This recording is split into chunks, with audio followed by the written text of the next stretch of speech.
Israël, comment ça marche ? Vous allez adorer comprendre Israël. Israël, comment ça marche ? Sur Studio Kalita. Salut à tous, bienvenue. Nous sommes ravis de vous accueillir. Surtout que nous allons parler d'un sujet passionnant. Nous allons parler de la méthode Feuerstein avec une grande spécialiste ici présente, c'est Raya Gebali. Bonjour. Bonjour. On est super content de vous accueillir. On va t'accueillir. Je ne sais pas si tu veux vous, tu veux tu. Non, on va rester sur le tu, Cathy, si D'accord. tu veux bien. Je vais essayer. Je te promets rien, mais bon, je vais essayer. Donc, en fait, c'est une grande spécialiste de la méthode Feuerstein puisqu'elle est agréée par le centre Feuerstein à délivrer des licences de praticiens au cours de formation qu'elle délivre. Voilà. Donc, ce n'est pas rien. C'est important parce que la méthode Feuerstein, tout le monde connaît, tout le monde en parle. Mais concrètement, personne ne sait vraiment de quoi il s'agit. Est-ce que tu peux nous éclairer sur ce thème ? D'accord. Alors, la méthode Feuerstein, aujourd'hui, déjà a un certain renouveau, on va dire, sur les 10 dernières années, grâce à l'avancée de la neuroscience. Il faut savoir qu'aujourd'hui, tous les enfants qui portent des difficultés sont très couramment envoyés dans des services de neurologie, puisque la neuroscience est le domaine qui s'est réellement intéressé à d'où vient la difficulté d'apprentissage, qu'est-ce qui fait qu'un enfant peut nous paraître agité, ce qu'on appelait l'hyperactivité, le TDAH.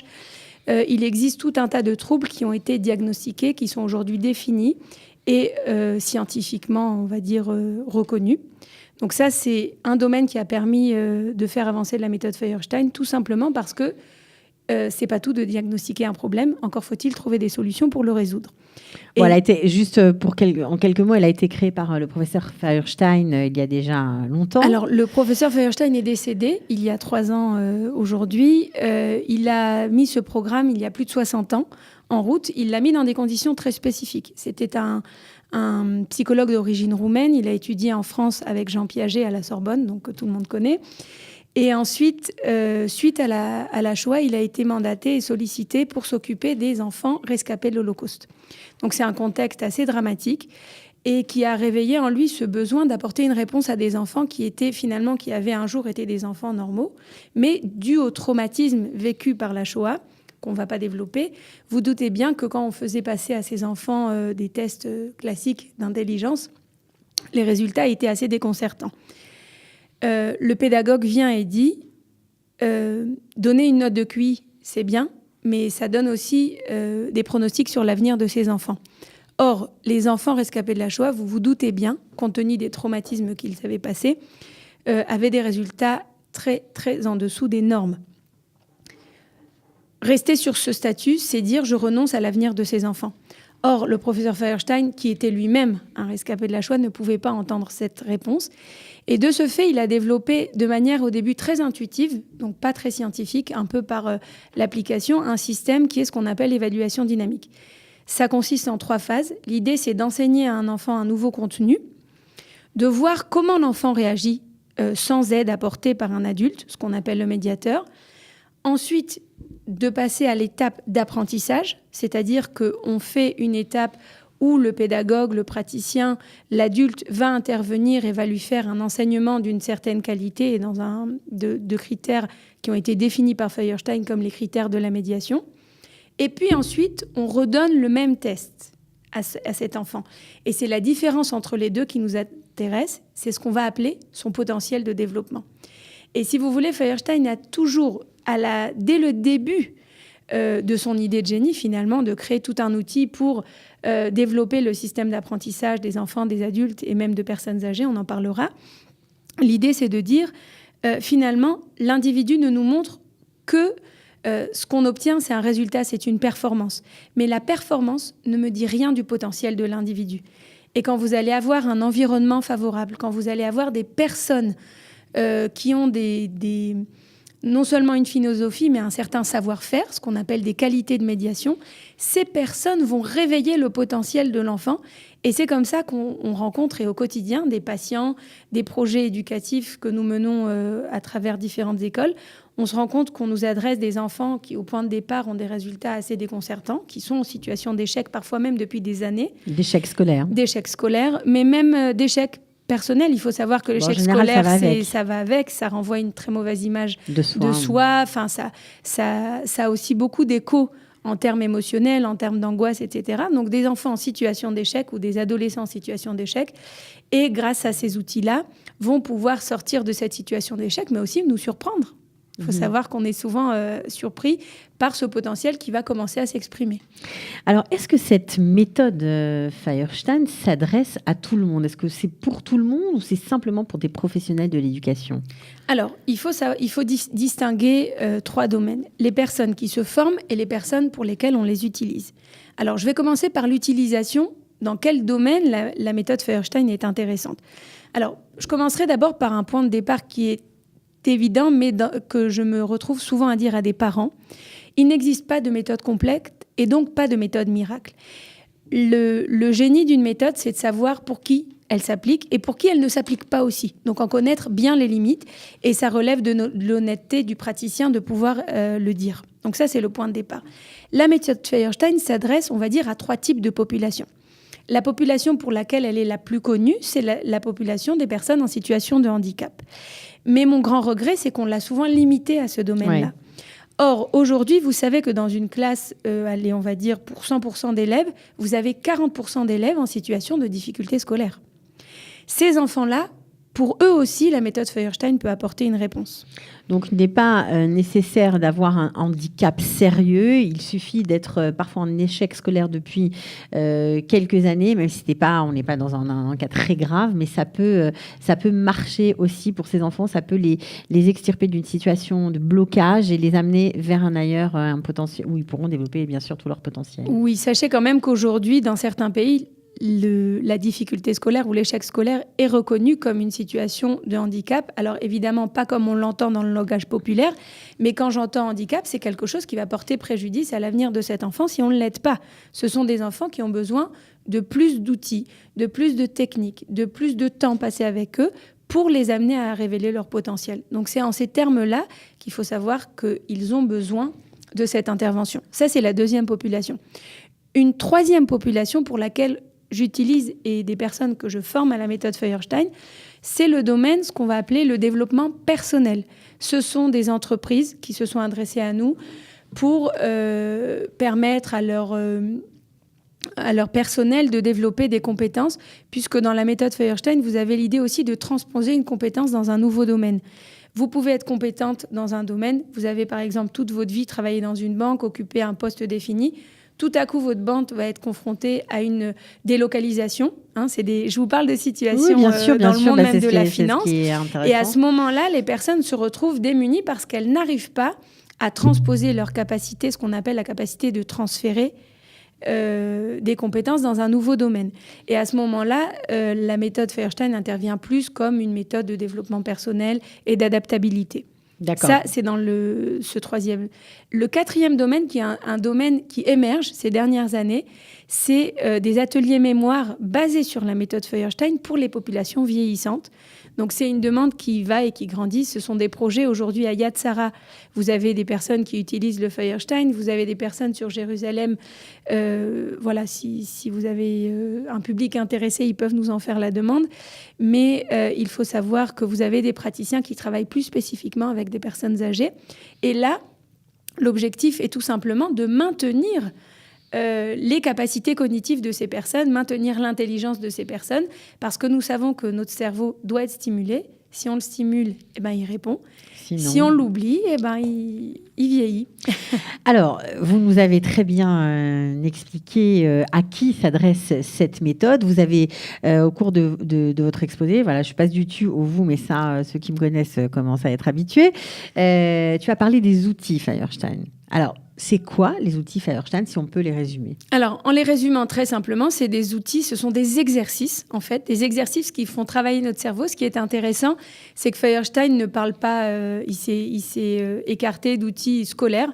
Ça ne fait pas appel à vos connaissances, mais ça fait appel à vos processus d'apprentissage, à votre capacité à résoudre des problèmes. Alors, c'est des exercices qui sont souvent déroutants, les premières fois qu'on les voit.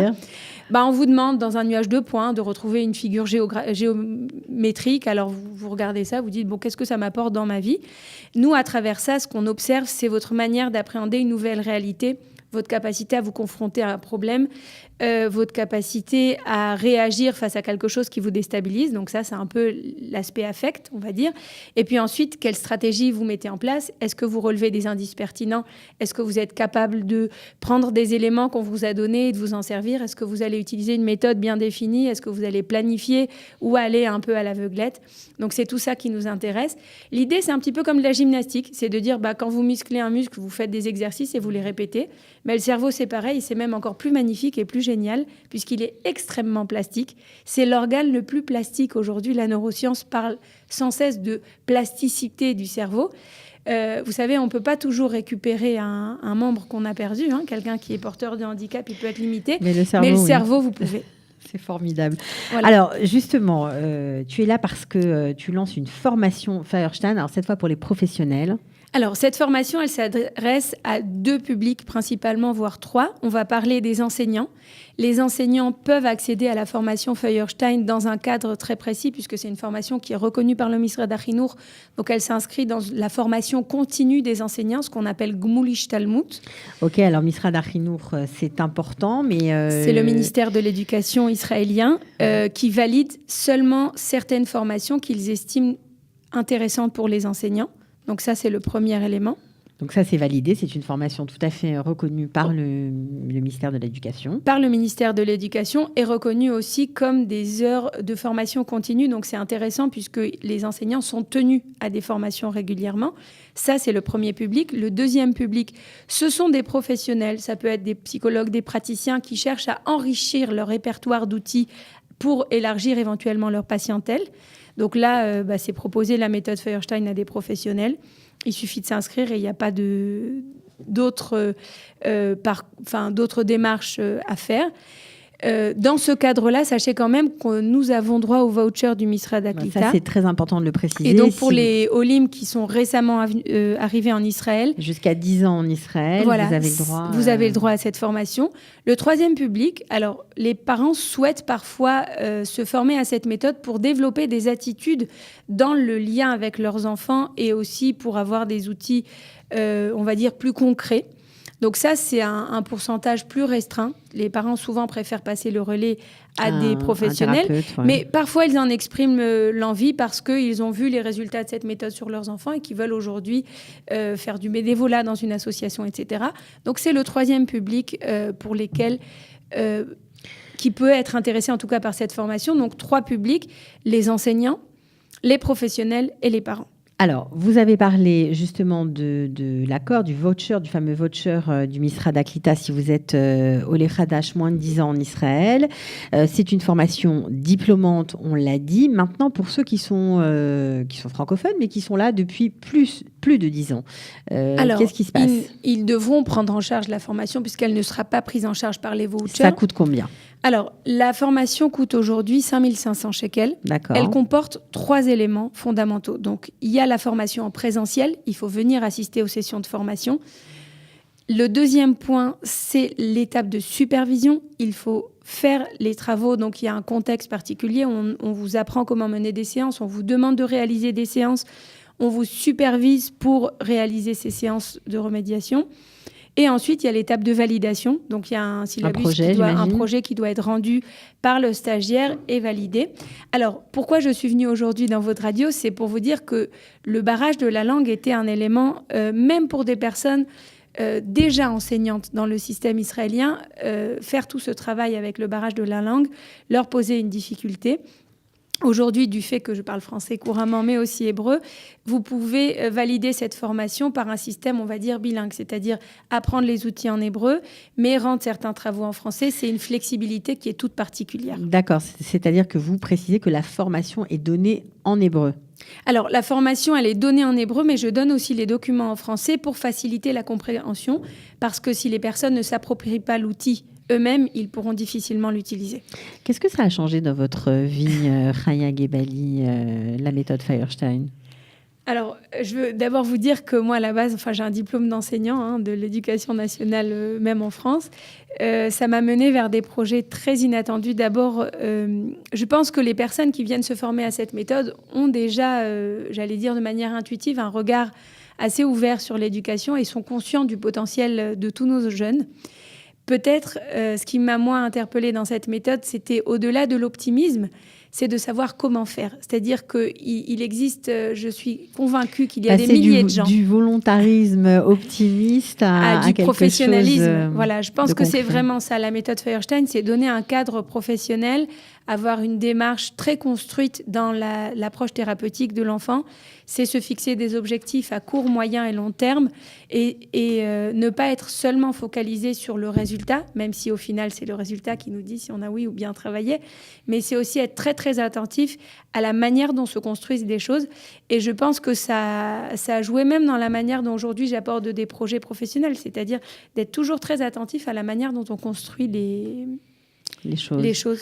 Alors, vous vous déplacez bien sûr à travers l'Europe parce que vous êtes envoyé un peu partout. Je crois que vous avez pas partout. Aujourd'hui, je garde essentiellement 2 éléments. Les séminaires internationaux qui sont organisés par le Centre Feuerstein, non pas par moi. Donc, ceux-là se déplacent en Europe tous les ans. Le dernier était en Italie.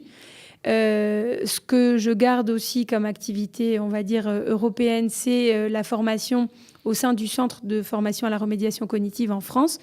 Donc ça, c'est des projets très spécifiques, mais qui occupent de moins en moins de mon emploi du temps, puisque j'aime vivre ici et que je pense qu'Israël, on a suffisamment de jeunes à aider ici.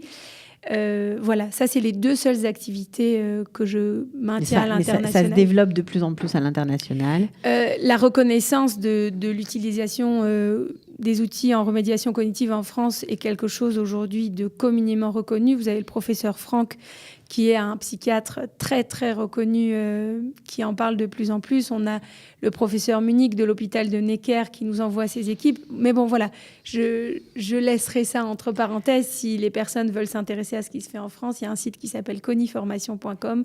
Vous pouvez aller voir, tous les détails y sont. Oui, parce que vous savez qu'on est écouté et en France et en Israël. D'accord, donc ça peut forcément, voilà, ça peut aussi... Et ailleurs d'ailleurs. Et ailleurs. Voilà, ça peut forcément aider des gens. Bon, en tout cas, on a bien compris qu'on n'a pas fait le tour de la méthode Feuerstein aujourd'hui. Ce serait un peu compliqué, mais c'est vrai que votre regard, votre professionnalisme donne envie, en tout cas, de s'intéresser, surtout si vous êtes dans le domaine de l'éducation. Je vous conseille vivement de le faire, à cette méthode. Donc, on peut se connecter peut-être sur votre site ou sur votre page Facebook à Metsuyanim. Alors, sur le site, c'est Coniformation. Ah, Coniformation, d'accord. .com, pardon.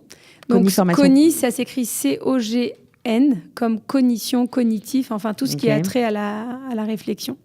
Ok. Donc, voilà. coniformation.org, on aura tous les détails également de la formation .com, pardon. Ah là là, alors là, c'est moi qui passe. Coniformation.com, on va y arriver. On aura tous les détails de la formation.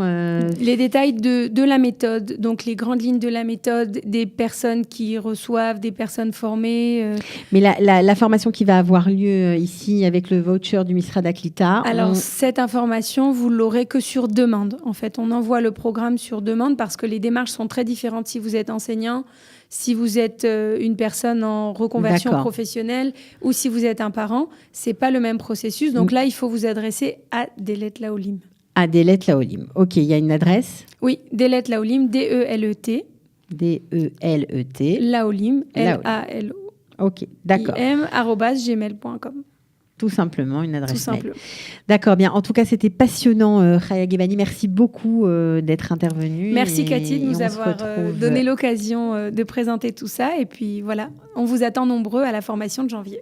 Ok, formidable. Merci, au revoir. Au revoir. Israël, comment ça marche? Vous allez adorer comprendre Israël. Israël, comment ça marche? C'est tout de suite sur Studio Kalita.